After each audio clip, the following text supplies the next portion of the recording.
Hello बच्चों, कैसे हो आप लोग। मैं विनीत भारद्वाज अपना YouTube channel Vineet Bhardwaj maths में आप लोगों का फिर से एक बार वेलकम करता हूं। तो जैसा कि आप लोग देख पा रहे हो, ये है मेरा यूट्यूब चैनल। इस चैनल का नाम है विनीत भारद्वाज मैथ्स। इसमें फ़िलहाल मैंने कुछ कंटेंट्स इसमें डाल रखे हैं, आप देख सकते हो। जैसे कि चैप्टर 3 से रिलेटेड आपको सबसे राइट में कंटेंट दिख रहा होगा। फिर चैप्टर 1 रियल नंबर से रिलेटेड है। रियल नंबर्स के जितने एमसीक्यूज़ पॉसिबल हैं वो मैंने डाल रखे हैं इसमें। फिर मैंने पॉलिनोमियल्स वाले चैप्टर के भी एमसीक्यूज़ डाल रखे हैं। सबसे लेफ्ट में आप देख पा रहे होगे चैप्टर नंबर 3, जो कि है pair of linear equation in two variables, उसके एमसीक्यूज़ भी मैंने डाल रखे हैं। तो आप फटाफट से इनको देख लीजिए अगर आपने नहीं देखा है तो। और प्लीज़ लाइक करिए, शेयर करिए, कमेंट करिए, और सब्सक्राइब करना तो बिल्कुल भी मत भूलना अगर आप फर्स्ट टाइम आए हो मेरे चैनल पर। तो चलिए अब शुरू करते हैं। ओके, अब आज की जो ये वीडियो है ये पर्टिकुलरली चैप्टर नंबर 4 के लिए है। चैप्टर नंबर 4 कौन सा, आप मेरे को ही बताओ। चैप्टर नंबर 4 है क्वाड्रेटिक इक्वेशंस। अब इसमें भी कुछ एमसीक्यूज होते हैं बेहतरीन बेहतरीन, वो हम आज डिस्कस करने वाले हैं। तो चलिए शुरू करते हैं हम क्वेश्चन नंबर 1 से। जो क्वेश्चन नंबर 1 है वो आपके सामने स्क्रीन पर अवेलेबल है। इसमें हमसे पूछा गया है which of the following is a quadratic equation. Which of the following is a quadratic equation. लेकिन हमें पहले ये तो पता हो कि क्वाड्रेटिक इक्वेशन होती क्या है। तो पहले मैं आपको थोड़ा सा ब्रीफ इंट्रो दे देता हूँ, फिर हम इस क्वेश्चन को करेंगे। कोई भी इक्वेशन अगर इस फॉर्मेट में है a x square plus b x plus c equal to zero, तो हम उस इक्वेशन को बोलते हैं क्वाड्रेटिक इक्वेशन। क्या बोलते हैं? Quadratic equation. ए को बोलते हैं coefficient of x square, coefficient of x square. B को बोलते हैं कोएफिशिएंट ऑफ एक्स या कोएफिशिएंट ऑफ एक्स। और जो सी होती है वो होती है हमारी कांस्टेंट टर्म। क्या होती है? Constant term. कभी भी कोई भी इक्वेशन अगर a x square plus b x plus c equal to zero की फॉर्म में होती है तो वो होती है क्वाड्रेटिक इक्वेशन। यहाँ पे मेरे को एक बात बताओ, x की पावर कितनी है? 2। यहाँ पे पावर क्या है? अगर x की पावर कुछ भी नहीं लिखी हुई, इसका मतलब ये होता है कि x की पावर 1 है। और यहाँ पे x की पावर कुछ भी नहीं लिखी हुई, बल्कि x तो है ही नहीं यहाँ पे, इसका मतलब यहाँ पे x की पावर 0 है। देखो यहाँ पे दोबारा बताता हूँ, यहाँ पे x की पावर 2 है, पावर इज़ 2। यहाँ पे बोलेंगे हम पावर 1 है, और यहाँ पे कोई पावर ही नहीं है इसलिए हम बोलेंगे पावर 0 है। क्लियर हो गया? अच्छा एक बात बताओ, x की मैक्सिमम पावर कौन सी है? मैक्सिमम पावर है 2, इसीलिए हम बोलते हैं कि degree of this equation is 2। Degree of this equation is 2, degree is equal to 2। तो याद रखना, क्वाड्रेटिक इक्वेशन की डिग्री 2 होती है। मतलब x की मैक्सिमम पावर कितनी होनी चाहिए? पूरी इक्वेशन में 2 होनी चाहिए। अब क्वेश्चन पे वापस आ जाते हैं। चलिए, जो क्वेश्चन है उसमें हमें 4 इक्वेशंस दे रखी हैं बेसिकली। जो फर्स्ट इक्वेशन है हम उसको पहले थोड़ा सा सिंप्लीफाई करेंगे और फिर चेक करेंगे क्या वो क्वाड्रेटिक इक्वेशन है या नहीं है। तो x square plus 2x plus 1 equal to 4 minus x का होल स्क्वायर प्लस 3। हमसे पूछा गया क्या ये क्वाड्रेटिक इक्वेशन है। जो लेफ्ट वाला साइड है LHS वो ऑलरेडी सॉल्व है, उसको फर्दर सिंप्लीफाई करने की ज़रूरत नहीं है, तो उसको हम लिख देते हैं एज इट इज़। जो राइट हैंड साइड है इसमें लगा सकते हैं हम a माइनस बी का होल स्क्वायर का फार्मूला। जिसको नहीं पता उसके लिए मैं a माइनस बी के होल स्क्वायर का फार्मूला लिख रहा हूँ, आप नोट कर सकते हो। A square plus b square minus 2ab, ये वाला फार्मूला हम अप्लाई करेंगे यहाँ पर। तो ये क्या बन जाएगा? 4 का स्क्वायर 16, एक्स का स्क्वायर हो जाएगा, फिर माइनस 8x हो जाएगा, प्लस 3। अब ध्यान से देखो, यहाँ पर भी एक्स स्क्वायर है, यहाँ पर भी एक्स स्क्वायर है। एक्स स्क्वायर और एक्स स्क्वायर कैंसिल हो जाएगा क्योंकि दोनों का सेम साइन है। सेम साइन हो और सेम नंबर हो अगर इक्वेशन के लेफ्ट में, या इक्वल टू के लेफ्ट में और इक्वल टू के राइट में, तो हम वो टर्म्स को कैंसिल कर सकते हैं। क्यों कर सकते हैं उसका रीज़न भी समझा देता हूँ। ये एक्स स्क्वायर प्लस का है, जब ये लेफ्ट में जाएगा तो ये एक्स स्क्वायर माइनस का हो जाएगा, और फिर ये एक्स स्क्वायर और एक्स स्क्वायर कैंसिल हो जाता है। ये रीज़न होता है कि हम सेम नंबर्स को लेफ्ट और राइट साइड से कैंसिल कर सकते हैं अगर उनका साइन सेम होता है तो हमने एक्स स्क्वायर और एक्स स्क्वायर को कर दिया कैंसिल। अब ध्यान से देखो, हमारे पास जो इक्वेशन बची है वो है 2x plus 1 equal to 16 plus 3 कितना हो जाएगा? 19 माइनस 8x। क्या यहाँ पे अब कोई भी x की पावर 2 वाली टर्म है यहाँ पे जिससे हम कह सके कि इस इक्वेशन की डिग्री 2 है? नहीं है। यहाँ पे x की कितनी पावर है? 1। इसका मतलब ये क्वाड्रेटिक इक्वेशन तो बची ही नहीं। ये कैसी इक्वेशन है? Linear equation. कैसी इक्वेशन है? Linear equation. देयरफॉर ए वाला जो ऑप्शन है वो क्वाड्रेटिक इक्वेशन को रिप्रेजेंट नहीं कर रहा है। अब चलेंगे हम ऑप्शन नंबर बी पर। ऑप्शन नंबर बी पर, बी ऑप्शन देखिए, उसमें लिखा हुआ है -2x² is equal to 5 - x multiply में 2x -2/5। इसको फर्दर सिंप्लीफाई कर लेते हैं। -2x² इज इक्वल टू 5 और 2x अगर मल्टीप्लाई होंगे तो हो जाएगा 10x। 5 और -2/5 अगर मल्टीप्लाई होंगे तो 5 और 5 कैंसिल हो जाएगा, सिर्फ क्या बचेगा -2, वो मैंने यहाँ पे लिख दिया। अब -x और 2x को मल्टीप्लाई करेंगे तो आएगा माइनस का 2x²। -x और -2/5 अगर मल्टीप्लाई होते हैं तो क्योंकि दोनों नंबर्स नेगेटिव के हैं इसलिए आंसर आएगा प्लस में, तो ये जाएगा +2/5 ऑफ x। क्लियर इतना? दोबारा देखो, ये माइनस का 2x² और ये माइनस का 2x² कैंसिल हो जाते हैं। क्यों? क्योंकि दोनों सेम नंबर हैं 2x² और दोनों का साइन भी सेम है, नेगेटिव नेगेटिव, इसलिए ये कैंसिल हो जाएंगे हमारे पास। अब जो हमारे पास इक्वेशन बची हुई है वो है 0 = 10x - 2 + 2/5x। क्या यहाँ पे कोई भी ऐसी टर्म है जिसमें x की पावर 2 है? नहीं है। इसका मतलब ये क्वाड्रेटिक इक्वेशन तो है ही नहीं। ये कैसी इक्वेशन हो गई है? Linear equation. क्यों? क्योंकि यहाँ पे x की पावर कितनी बची है? 1। क्लियर हो गया? अब चलते हैं ऑप्शन नंबर सी में, क्योंकि बी वाला जो ऑप्शन है वो भी गलत है। ऑप्शन नंबर सी पे चलते हैं। ऑप्शन नंबर सी में लिखा हुआ है k+1 x² + 3/2 x = 7। जो कोई भी डिनोमिनेटर में होता है हम उसका एलसीएम ले लेते हैं। यहाँ पे डिनोमिनेटर में कुछ भी नहीं है, यहाँ पे कुछ भी नहीं है, तो सिर्फ 2 ही बचा है। तो 2 से पूरी इक्वेशन को, लेफ्ट साइड को भी और राइट साइड को भी, पूरी इक्वेशन को मल्टीप्लाई कर देते हैं। ये तरीका होता है। तो अगर मैंने इस वाले टर्म को 2 से मल्टीप्लाई किया तो आ जाएगा 2 टाइम्स k+1 x²। अगर मैंने यहाँ पर 2 से मल्टीप्लाई किया तो 2 से 2 कैंसिल हो जाएगा, सिर्फ बचेगा 3x। वो मैं यहाँ पे लिख देता हूँ +3x इक्वल टू, इसको भी 2 से मल्टीप्लाई करेंगे तो ये आ जाएगा 14। अब आप ध्यान से देखो, 2 टाइम्स k+1 x² + 3x, और ये प्लस का 14 जो था मैं लेफ्ट में लेके जा रहा हूँ तो ये जाएगा -14 = 0। क्या मैं इसको इस तरीके से लिख सकता हूँ? ax² + bx + c = 0। बिल्कुल लिख सकते हैं।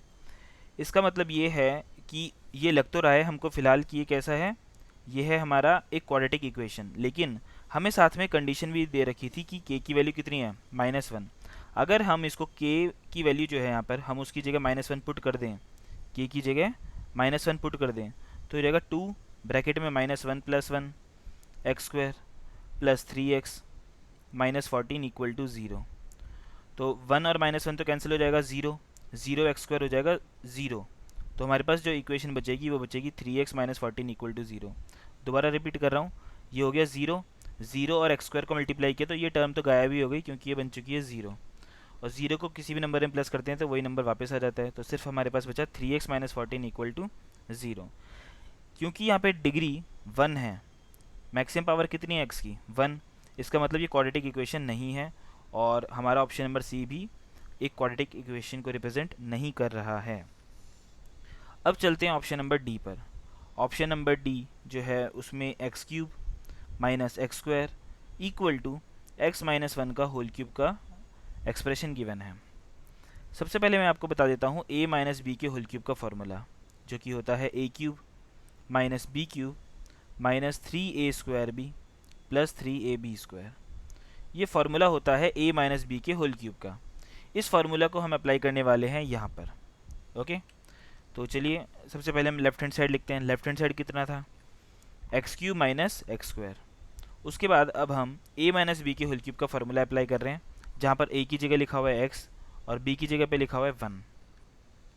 तो ये हो जाएगा x³ - 1 - 3 x² 1 + 3x और फिर 1 का स्क्वायर।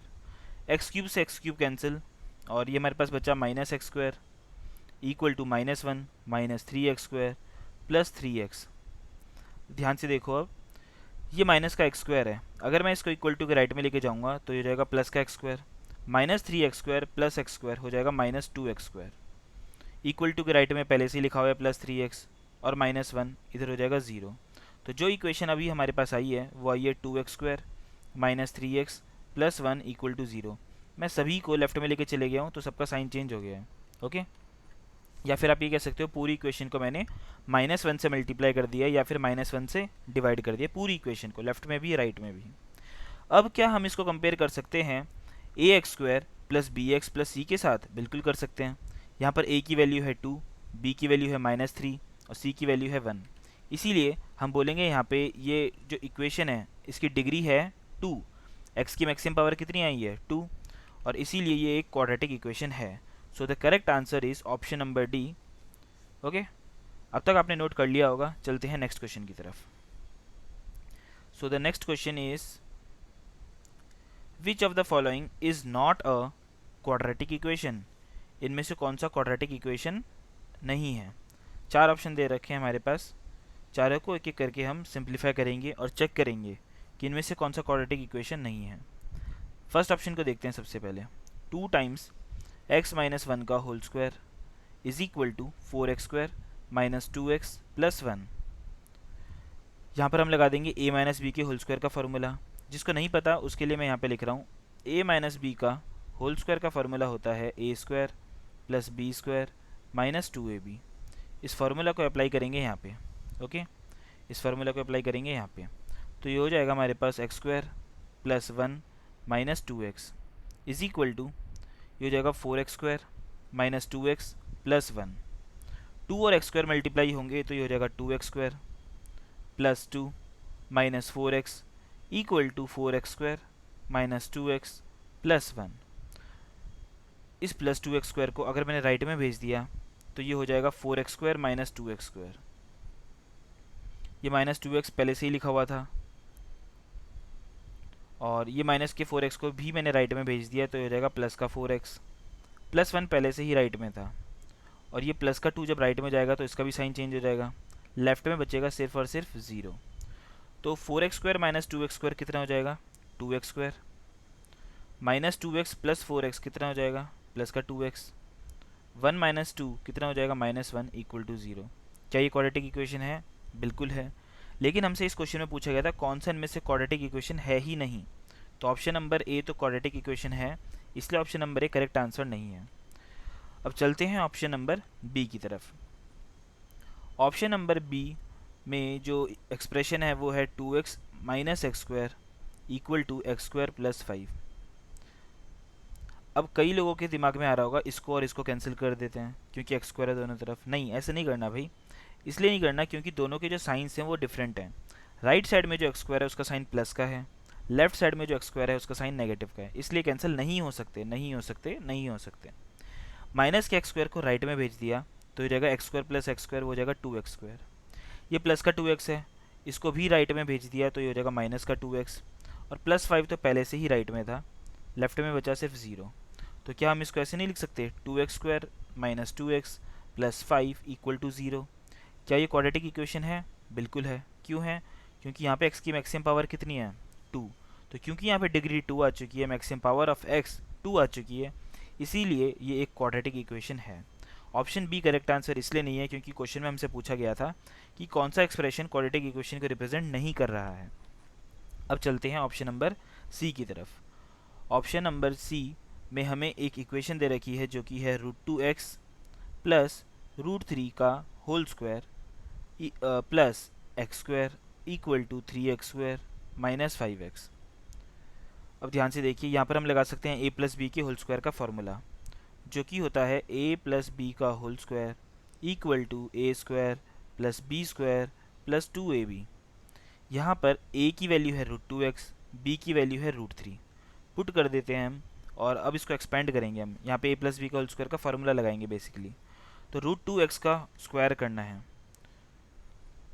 फिर किसका स्क्वायर करना है? √3 का, फिर प्लस 2 इंटू ए बी, तो √2x को मल्टीप्लाई कर देंगे √3 के साथ, plus x square equal to 3x square minus 5x। अब देखो, √2 का जब स्क्वायर करेंगे तो आंसर आता है 2। √2 इंटू √2 कितना होता है? 2। √3 इंटू √3 होता है 3। √4 इंटू √4 होता है 4। √5 इंटू √5 होता है 5। सिमिलरली √2 का स्क्वायर करेंगे तो क्या आएगा? 2। और x का स्क्वायर तो है ही, प्लस √3 का स्क्वायर करेंगे तो आएगा 3 प्लस 2 टाइम्स रूट 2 और रूट 3 को मल्टीप्लाई करेंगे तो ये आ जाएगा रूट में 6x प्लस, अब ये 3x² है, अगर मैं इसको लेफ्ट में लेके चले जाऊँगा तो ये माइनस का 3x² हो जाएगा। तो x² माइनस 3x² हमें आंसर दे देगा माइनस का 2x², तो वो मैंने इधर लिख दिया। ये माइनस का 5x है, अगर मैं इसको लेफ्ट में लेके जाऊँगा तो ये हो जाएगा प्लस का 5x। राइट में बचेगा कुछ भी नहीं, तो इक्वल टू 0। अब देखो ध्यान से, ये 2x² और 2x² कैंसिल हो गया, यहाँ पर बचा 2√6 प्लस 5 ब्रैकेट में x, मैंने x कॉमन ले लिया इन दोनों टर्म्स में से जहाँ पे मैंने टिक किया है, और प्लस 3 इक्वल टू 0। क्या यहाँ पर डिग्री 2 आ रही है? डिग्री यहाँ पे 2 नहीं है, x की मैक्सिमम पावर यहाँ पे 2 नहीं है, इसलिए ऑप्शन नंबर सी जो है वो करेक्ट आंसर हो जाता है हमारा, क्योंकि क्वेश्चन में पूछा गया था कि इनमें से कौन सा क्वाड्रेटिक इक्वेशन को रिप्रेजेंट नहीं कर रहा है। Option number C is the correct answer. अब चलते हैं नेक्स्ट क्वेश्चन की तरफ। जो नेक्स्ट क्वेश्चन है वो है क्वेश्चन नंबर 3। क्वेश्चन नंबर 3 में हमसे पूछा गया है which of the following equations has 2 as a root. 4 equations given है, इनमें से 2 रूट कहाँ कहाँ पर है। ओके ठीक है, तो इसके 2 मेथड हैं करने के। सबसे पहले चारों इक्वेशंस की या तो आप मिडल टर्म स्प्लिटिंग कर दो, फैक्टराइजेशन कर दो, या फिर क्वाड्रेटिक फार्मूला लगा दो, या फिर क्योंकि 2 इसका रूट है, अगर 2 इसका रूट है किसी भी इक्वेशन का, तो जब हम x की वैल्यू 2 पुट कर देंगे इक्वेशन में तो LHS और RHS इक्वल आ जाएगा। मैं आपको करके बताता हूँ, देखिए।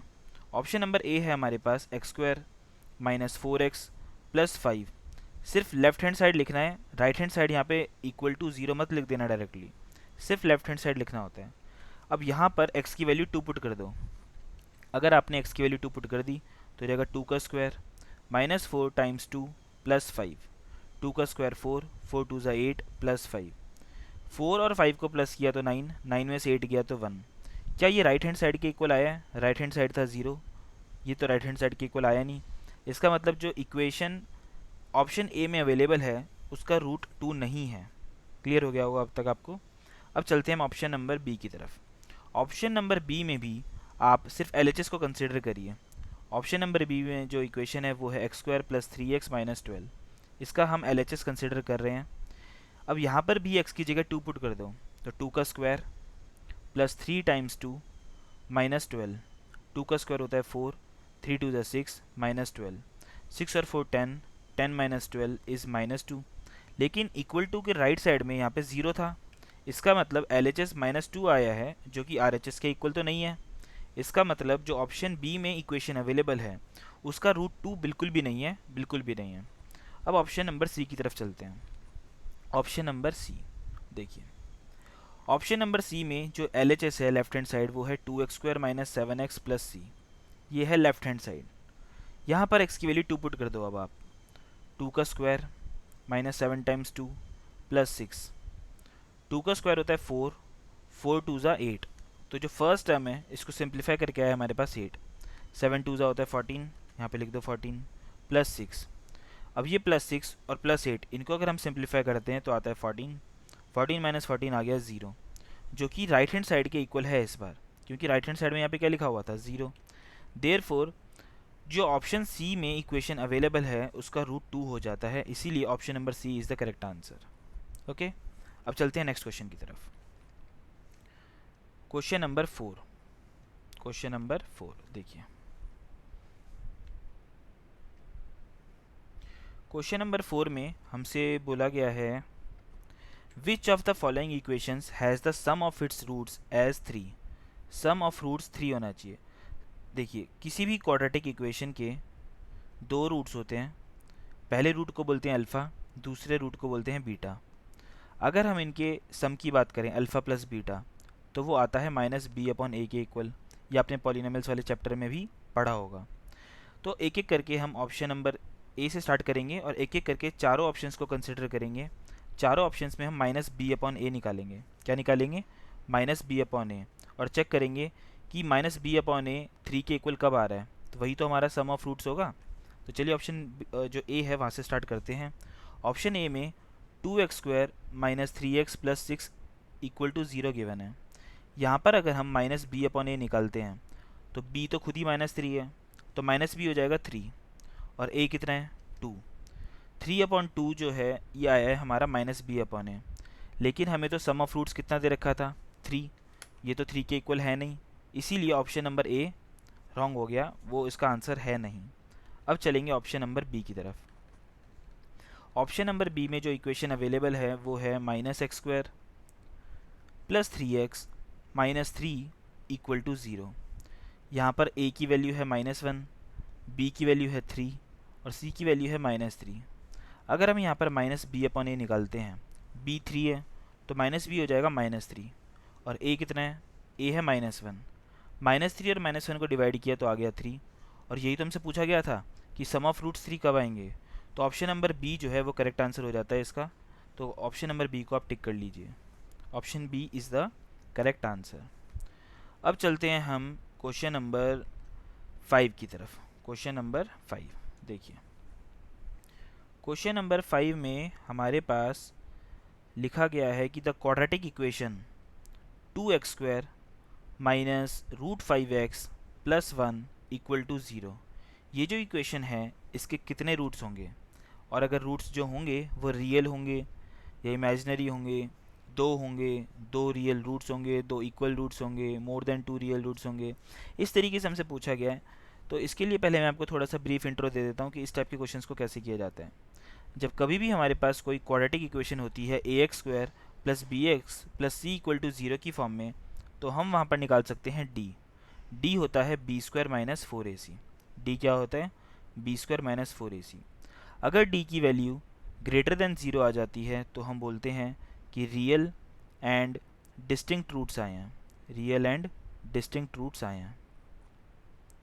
अगर d की वैल्यू इक्वल टू 0 हो जाती है तो हम बोलते हैं रियल एंड इक्वल रूट्स आए हैं, रियल एंड इक्वल रूट्स आए हैं। और अगर d की वैल्यू लेस देन 0 हो जाती है तो हम बोलते हैं कि इमेजिनरी रूट्स आए हैं, या फिर हम ये बोल सकते हैं no real roots, real roots आए ही नहीं हैं, नो रियल रूट्स। आपको समझ में आ गया होगा। सबसे पहले क्वाड्रेटिक इक्वेशन में हम d निकालते हैं जिसकी वैल्यू होती है b² minus 4ac। Clear, okay. कभी कभी सिर्फ रियल रूट्स के बारे में पूछा जाता है, तो रियल रूट्स की भी कंडीशन हम बोल सकते हैं इन दोनों को कंबाइन कर दो। क्यों, क्योंकि ये दोनों ही केसेस ऐसे हैं जिसमें रियल रूट्स आ रहे हैं। पहले वाले केस में रियल एंड डिस्टिंक्ट आ रहे हैं, दूसरे वाले केस में रियल एंड इक्वल आ रहे हैं, लेकिन एक कंडीशन तो हमें बनानी पड़ेगी जिसमें हम बोल सकते हैं कि रियल रूट्स आ जाएं।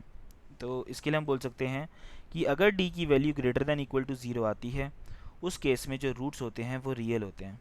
अब वो रियल एंड इक्वल भी हो सकते हैं, रियल एंड डिस्टिंक्ट भी हो सकते हैं, उससे हमको फ़िलहाल लेना देना नहीं है। इसको फटाफट से नोट कर लो आप जल्दी से। इसको मैं थोड़ा जूम आउट भी कर देता हूँ ताकि आप लोग इसको ईजिली देख पाओ। स्क्रीनशॉट भी ले सकते हो आप, लेकिन मैं प्रेफर करूँगा आप लोग कॉपी में ही नोट करो। ओके, आई होप अब तक आपने इसको नोट कर लिया होगा। नहीं करा तो आप रिवाइंड कर लीजिए वीडियो को। ओके, फिर वहाँ पे पॉज करके आप दोबारा देख सकते हैं। अब चलते हैं इस क्वेश्चन में। इस क्वेश्चन में जो इक्वेशन गिवन है वो है 2x² minus √5x plus 1 equal to 0। यहाँ पर a की वैल्यू है 2, b की वैल्यू है -√5 और c की वैल्यू है 1। क्लियर हो गया। अब यहाँ पर हम निकालेंगे d होता है b² माइनस 4ac। b की वैल्यू है -√5, उसका क्या करेंगे हम स्क्वायर, -4 टाइम्स a कितना है 2, c कितना है 1। माइनस का अगर स्क्वायर करेंगे तो प्लस में आंसर आएगा, और √5 का स्क्वायर होता है 5, 4 2 8, 5 माइनस 8 किया तो -3। ये जो -3 है ये 0 से बड़ा होता है या 0 से छोटा होता है, बिल्कुल 0 से छोटा होता है। इसका मतलब जो d है वो लेस देन 0 आ चुका है, और ये वो कंडीशन होती है जब हमारे पास कोई भी रियल रूट्स नहीं होते। अभी थोड़ी देर पहले ही मैंने बताया था आपको, नो रियल रूट्स। तो नो रियल रूट्स हो गया हमारा option number c. So option number C is the correct answer for this question. Okay, आप इसको नोट कर सकते हो, मैंने जूम आउट कर दिया है। अब चलते हैं हम नेक्स्ट क्वेश्चन की तरफ जो कि है क्वेश्चन नंबर 6। क्वेश्चन नंबर 6 देखिए, क्वेश्चन नंबर 6 में हमसे बोला गया है which of the following equations has 2 distinct roots. 2 distinct roots हमारे पास इनमें से किस में होंगे, 2 डिस्टिंक्ट रूट्स बोले गए हैं। डिस्टिंक्ट रूट्स की जो कंडीशन होती है बताओ क्या होती है, अभी बताया था मैंने थोड़ी देर पहले। डिस्टिंक्ट रूट्स के साथ साथ हमारे पास आता है real and distinct roots. Real and distinct roots की जो कंडीशन होती है वो होती है d is greater than 0। d की वैल्यू 0 से बड़ी आनी चाहिए, मतलब जो d है वो पॉजिटिव होना चाहिए, और d होता है b² माइनस 4ac। तो एक एक करके चेक करते हैं। ऑप्शन नंबर ए में जो इक्वेशन अवेलेबल है वो है 2x² minus 3√2x plus 9/4 equal to 0। यहाँ पर a की वैल्यू है 2, b की वैल्यू है -3√2, c की वैल्यू है 9/4। c की वैल्यू है 9/4। यहाँ पर d निकाल लेते हैं। d होता है b² माइनस 4ac। जो b है उसकी वैल्यू है -3√2, तो उसका स्क्वायर कर देते हैं। -4ac, a कितना है 2, c कितना है 9/4। 4 से 4 कैंसिल, माइनस का स्क्वायर करेंगे अगर तो वो आएगा प्लस, और 3 का स्क्वायर होता है 9 और √2 का स्क्वायर होता है 2। तो इस तरीके से मैंने लिख दिया। 9 2 ज़ा 18 अभी लिख दूंगा नेक्स्ट स्टेप में। माइनस 9 2 ज़ा फिर से कितना आ जाएगा 18, 18 माइनस 18 कितना हो गया 0। तो यहाँ पर तो इक्वल रूट्स आएंगे, डिस्टिंक्ट रूट्स तो आएंगे नहीं, अलग अलग रूट्स तो आएंगे नहीं, इसलिए ऑप्शन ए इसका करेक्ट आंसर नहीं है। आई होप आपको यहाँ तक समझ में आ गया होगा अच्छे से। अब ऑप्शन नंबर जो बी है उसको भी देख लेते हैं। ऑप्शन नंबर बी में जो इक्वेशन हमारे पास अवेलेबल है उसमें ये गिवन है कि x² plus x minus 5 equal to 0। यहाँ पर a की वैल्यू 1 है, b की वैल्यू 1 है और c की वैल्यू -5 है। यहाँ पर अगर हम चाहें तो d निकाल सकते हैं, जो कि होता है b² माइनस 4ac। b है 1, उसका स्क्वायर कर दो। -4, a कितना है 1, c कितना है -5। तो 1 का स्क्वायर 1 हो गया, माइनस और माइनस ये दोनों माइनस मिलके प्लस हो गया, प्लस का साइन बना दिया। 5 4 ज़ा 20, तो ये आ गया है 21। क्या 21 0 से बड़ा होता है? बिल्कुल होता है। इसका मतलब जो ऑप्शन नंबर बी है उसमें हमें मिलेंगे डिस्टिंक्ट रूट्स, इसलिए option number B is the correct answer. Clear हो गया? फटाफट से नोट कर लो जल्दी से। अब चलते हैं हम क्वेश्चन नंबर 7 की तरफ। क्वेश्चन नंबर 7 हाजिर हो।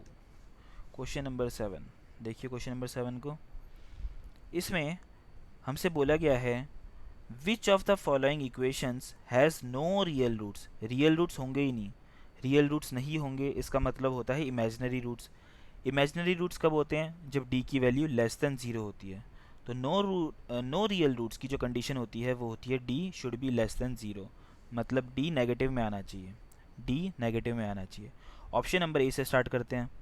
x² minus 4x plus 3√2 equal to 0। यहाँ पर a की वैल्यू 1 है, b की वैल्यू -4 है और c की वैल्यू है 3√2। यहाँ पर हम निकाल लेते हैं d हो जाएगा b² माइनस 4ac। b है -4, उसका स्क्वायर कर देंगे।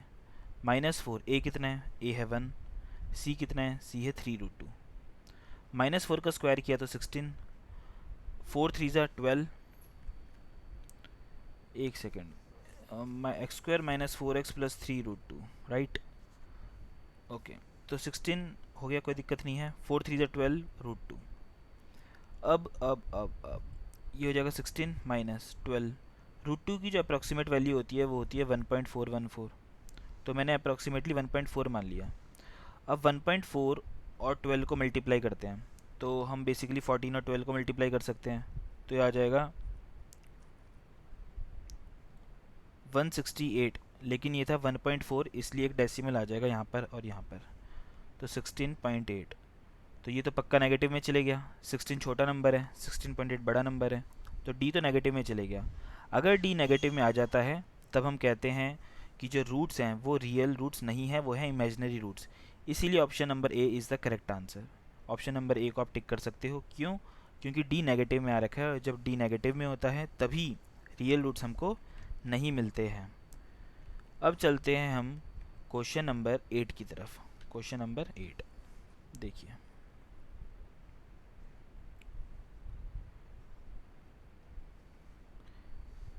क्वेश्चन नंबर 8 में हमारे पास जो इक्वेशन दी गई है वो है x² प्लस 1 का whole square minus x² equal to 0।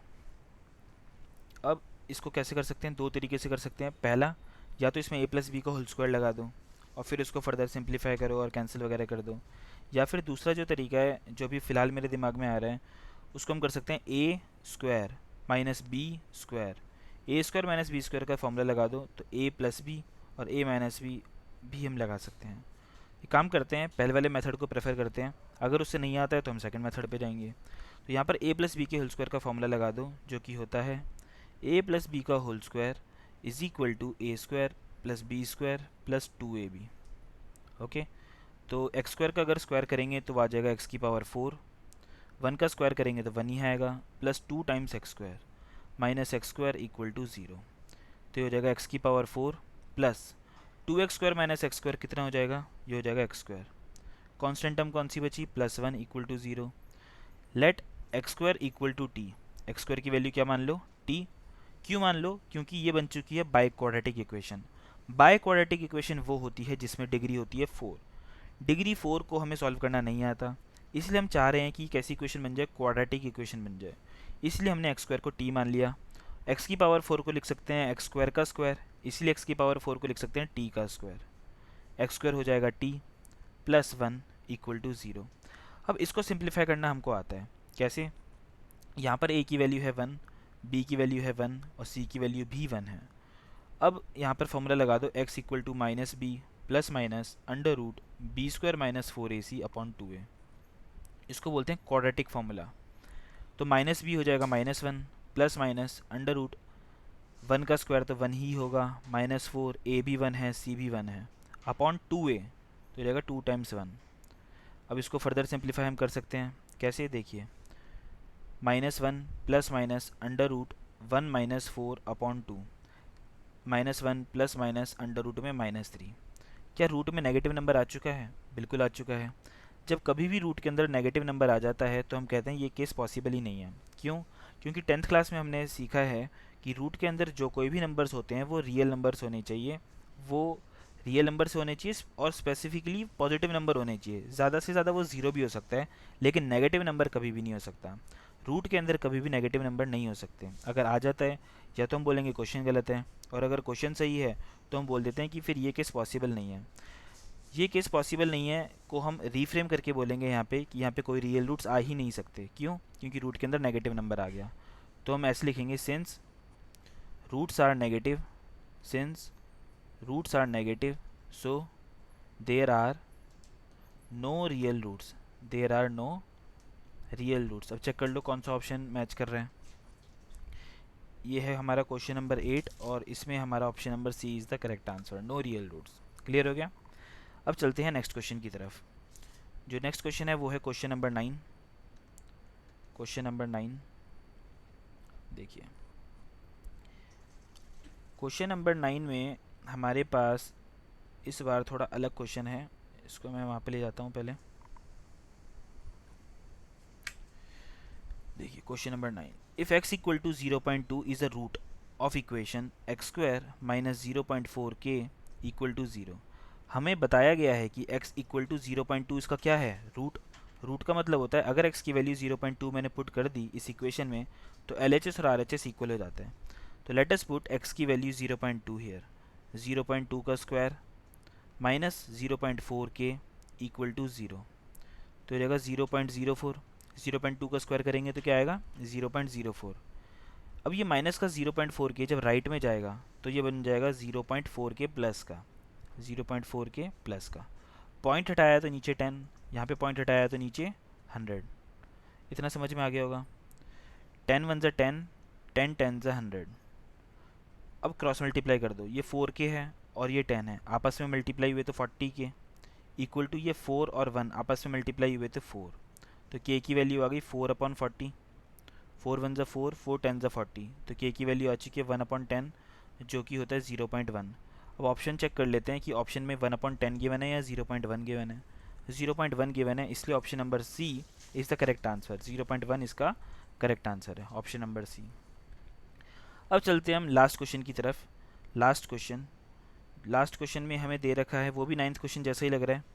9th question में भी हमें x की वैल्यू दे रखी थी और इक्वेशन में पुट करनी थी हमें। सेम हमें 10th क्वेश्चन में भी करना है।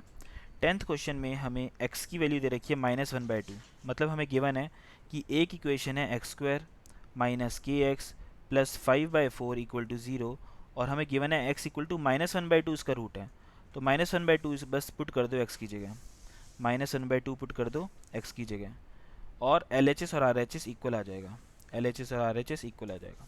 माइनस का स्क्वायर करते हैं तो आंसर प्लस में आएगा, 1 का स्क्वायर 1, 2 का स्क्वायर 4, ये वाला माइनस और ये वाला माइनस मल्टीप्लाई होकर प्लस बन जाएगा, ये हो जाएगा k/2 प्लस 5/4 इक्वल टू 0।